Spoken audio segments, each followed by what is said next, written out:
Voilà le corrigé de l'exercice 2 du sujet B. J'ai reproduit ici l'énoncé. Alors la première question, d'abord la première chose à voir, c'est comment lire le tableau. En fait, ce qu'on met dans la ligne 4, ce sont les taux d'évolution d'une année à l'autre. C'est-à-dire par exemple ce 9,8, c'est le taux d'évolution de la cotisation, puisque c'est une histoire de cotisation, de l'année 2012 à l'année 2013. Celui-ci, c'est le taux d'évolution de la cotisation de l'année 2013 à l'année 2014. Et ici, il manque le taux d'évolution de 2011 à 2012, voilà, que l'on peut éventuellement calculer. Et ici, c'est effectivement une case vide, parce que ce serait le taux d'évolution de 2010 à 2011, mais on ne le connaît pas, et d'ailleurs, il n'y en a pas besoin pour l'énoncer. Enfin, pour l'exercice. Alors, la première question, calculer le taux d'évolution global, il faut faire attention au mot global de la cotisation, entre 2011 et 2014. Alors là, on peut utiliser la formule VF moins VI sur VI, en prenant pour la valeur initiale la cotisation en 2011 et pour la valeur finale la cotisation en 2014. Ce qui donne le calcul suivant et qui donne un taux de 0,356. Attention, il n'est pas en pourcentage. Pour l'avoir en pourcentage, il faut le multiplier par 100. Et donc ça fait un taux d'évolution de plus 35,6%. Ensuite, on demande la formule qu'il a fallu taper en C4 ici pour obtenir ce taux d'évolution de 2011 à 2012, puis faire la recopie vers la droite. Alors, pour répondre à ce genre de questions, on commence par se dire, si on voulait calculer le taux d'évolution en vrai, d'ailleurs, il y en a qui l'ont fait. Comme calcul, on ferait, pareil, VF moins VI sur VF, c'est-à-dire 976 moins 868 divisé par 868. Sauf que comme nous, on veut la formule tableur, on remplace les nombres par le nom des cellules. Donc ici, ça va donner C3 moins B3 divisé par B3. Attention, on met soit fois 100, soit la petite touche pourcentage, parce qu'on veut un taux en pourcentage, et que si on l'écrit comme ça, on l'aura sous forme de nombre décimal comme on l'avait ici. Et attention non plus, on n'oublie pas le égal, il est primordial, si vous ne les mettez pas dans le tableur, on ne reconnaîtra pas la formule. Alors on passe à la question suivante, qui est la question 2. Il faut calculer cette fois des indices. Alors il faut faire attention, pour calculer les indices, on effectue des produits en croix, mais pas du tout avec la ligne des taux d'évolution. Quand on dit en base 100, on prend l'indice de l'année 2011, ça correspond à la valeur de la cotisation en euros, jamais à un taux d'évolution. Donc le produit en croix qu'il faut faire, il faut le faire entre la ligne des indices et, c'est ce que j'ai écrit en rouge, la ligne des cotisations en euros. Et à part ça, un produit en croix, vous savez ce que c'est, je le matérialise avec la petite flèche rouge, c'est-à-dire on effectue le calcul 100 fois 976 divisé par 868, qui est de 112,4, on peut arrondir à 112 aussi. Pareil en 2014, cette fois je l'ai écrit en bleu, la seule différence c'est que le produit on le croit, toujours pareil, on le fait en partant de cette valeur de 100, que l'on multiplie par 1177 et qu'on divise par 868. Et on obtient l'indice, alors qui n'est pas dans cette ligne, qui est en dessous, c'est mal écrit, qui est 135,6, que l'on peut arrondir à 136. Attention, pas 135.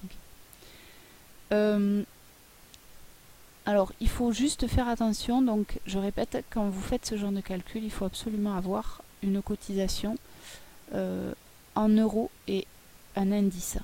Vous ne pouvez pas utiliser les taux d'évolution.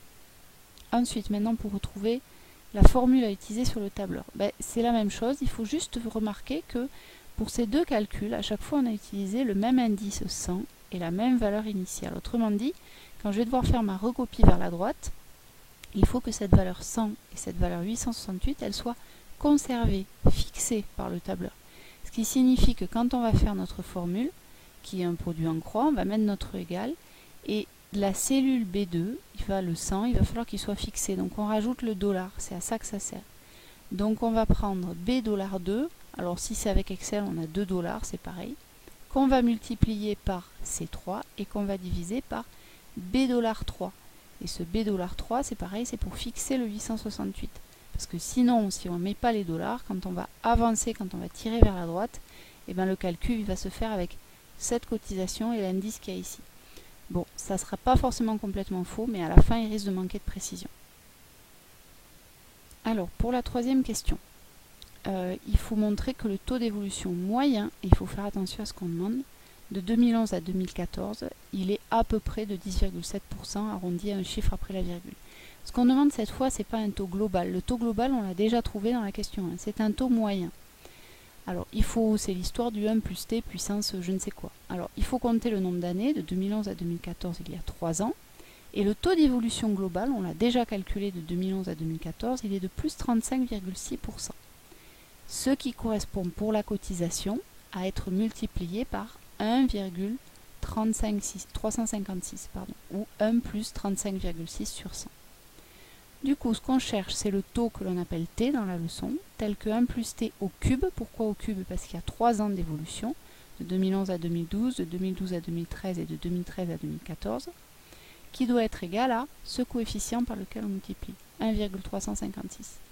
Donc 1 plus t, c'est la racine cubique, ou 1,356 à la puissance 1 tiers.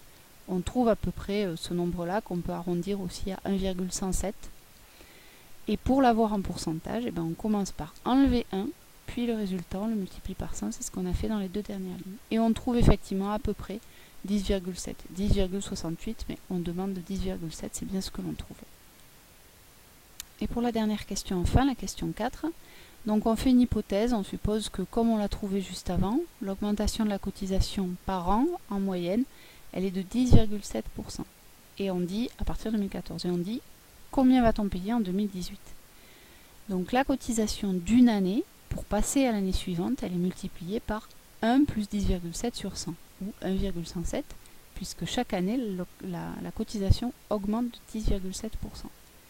Du coup, pour calculer la cotisation l'année suivante, on fait le calcul, on prend la cotisation en 2014, et si on multiplie par 1 plus 10,7 sur 100, on obtient celle en 2015.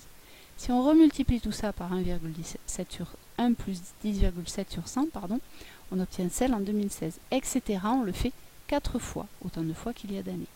Alors évidemment, pour aller plus vite, on peut remplacer la calculatrice par 1 plus 10,7 sur 100 à la puissance 4, et on obtient le total de la cotisation qui est 1 768 €.